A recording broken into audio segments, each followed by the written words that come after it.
The Elsie Initiative is an innovative and multilateral pilot project that will develop, apply, and evaluate a combination of approaches to help overcome barriers to increasing women's meaningful participation in peace operations. Ghana and Canada have developed a bilateral partnership and are working together to understand the barriers and opportunities facing women in Ghana Armed Forces that impact the ability to develop at UN peacekeeping missions in meaningful roles. Speaking at the program, Larissa Galaja, the Director General, Peace and Security Operations Global Affairs in Canada, said Canada is supporting this initiative. In supporting the Elsie Initiative, but giving you a little bit of a framework for why and how we're proceeding with looking at measuring opportunities for women in peacekeeping operations.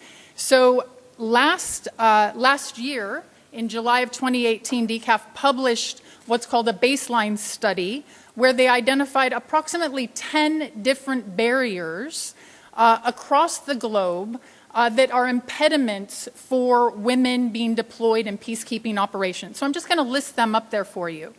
One of the things that the study really illustrated that I think is useful as we move forward in this discussion, but also forward in understanding what it is, what the challenges that we're here to undertake, are the root causes of those barriers. And we really see two factors, sort of a seesaw or push and pull, if you will.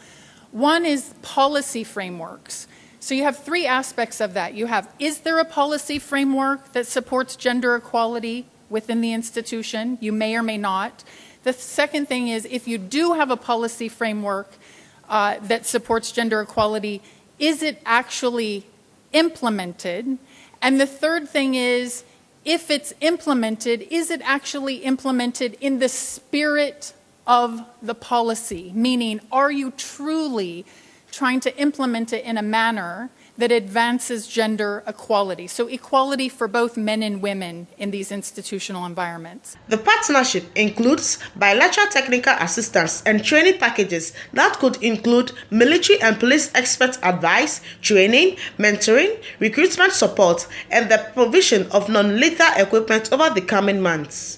The Kofi Annan International Peacekeeping Training Center will conduct an assessment with Ghana Armed Forces to examine existing imbalances in female deployment to UN peace operations. It will also serve as a precursor for upcoming participation in barrier assessments. International participants will include Zambia Police Service, Canada Armed Forces, Geneva Center for Security Sector Governance, Elsie Contact Group members, and UN Women.